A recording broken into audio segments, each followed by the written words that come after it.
Okay, let's use an airsoft pistol here so we can look at some live demonstrations and cover some of the concepts we might not have been really clear on. Of course, anytime you're using an actual projectile, anything short of a water gun, of course, make sure you have eye protection on. It's really easy to accidentally get one of these in the face when moving it around.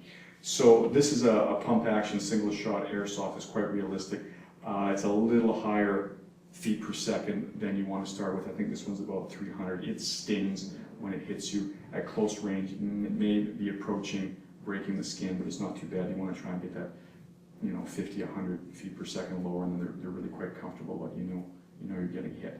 Okay, the first idea here, I think everyone's clear on this. Let's reiterate, when someone has to fire, I've already done that, so okay, they get two, so careful, two at a time will jam it. Okay, so when the guy's got the firearm on you, remember, people are saying that this is impossible. Well, again, this has been proved again and again. I'm not fighting against the speed of the bullet. I'm fighting against his reaction time. So especially if he has firearm training, which again, he may, but it's unlikely if he's a trained professional that he's going to have both firearm training and make the tactical mistake of getting this close to you and presenting the weapon to you, as we talked about. But he may simply have had range training and not really understand how to use a firearm in a defensive motion, so you don't know. Anyhow, the point being is that when you see me move, you pull the trigger.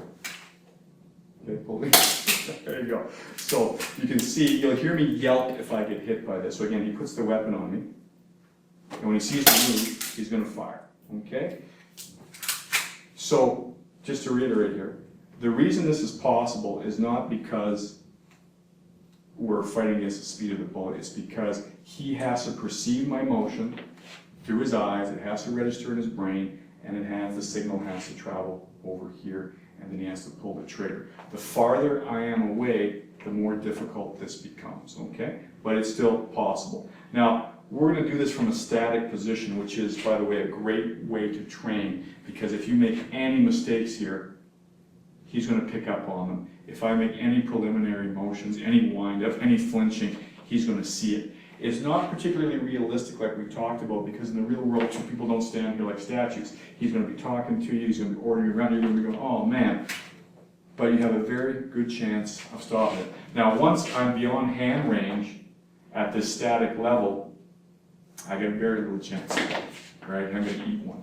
So again, the idea is here. So when he sees me move, okay, and you see I pulled this hand back to make sure I didn't leave it here. Again, through practice, you're going to figure this out. If I go like this, that worked just fine. Boom, I just got my hand blown off because I wasn't thinking about my motion. Okay, so now we're going to do the full motion here. We're going to use the one I showed you with the face one. For safety, just for my comfort, we'll go to the chest, because if I do eat one, it won't be marking up my face as badly. So with this trainer, there's a hammer here. So if I can get my finger behind the hammer, that's a good indicator. If that were a real firearm, it wouldn't go off. But again, this trainer is not that sophisticated. It will go off because the internal pump is not really attached to this. But it's a good indicator. So when he sees me move, I did get my finger behind that hammer, so a discharge would have been prevented, and I still have leverage here.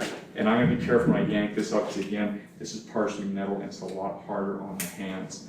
Okay, so that's one of the reasons we only use these trainers at higher levels when you've done your reps, because again, like I talked about, I don't want to be making newbie mistakes like this, because that's a sharp, hard front sight, and you do that 10-15 times in a training session, you will bang up your hands. Okay, so again, he puts the weapon on me, he says put up your hands. Put your hands. Okay, he has very little chance when you're moving, because now I've got a 30% greater chance. It's much harder for him to recognize movement from movement. So in a training environment where you're all relaxed and there's no trepidation, there's no fear, it almost becomes too easy to do it from motion.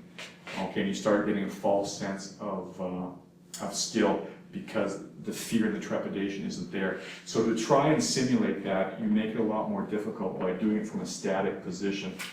Okay, so as soon as he sees me move in any way, that's when he fires. And again, this isn't necessarily realistic. We're not trying to be realistic in the scenario sense. We're trying to be realistic in the sense that my reactions and things are going to be more difficult under real world conditions. So he's allowed to shoot the moment that I move. okay? And even with me talking here, it's throwing him off a little bit because I'm moving and I'm used to this to some degree, and I know the tactical ideas here that you should try to make your motions in mid-sentence because you're engaging his brain. So these are tactical ideas that we're not going to add right now. We just want to show you the idea of that if my hands are close to the weapon and I'm close to the weapon, it's fairly easy to do. So when he sees me move, okay? And again, you'll hear me yelp if I get hit because these are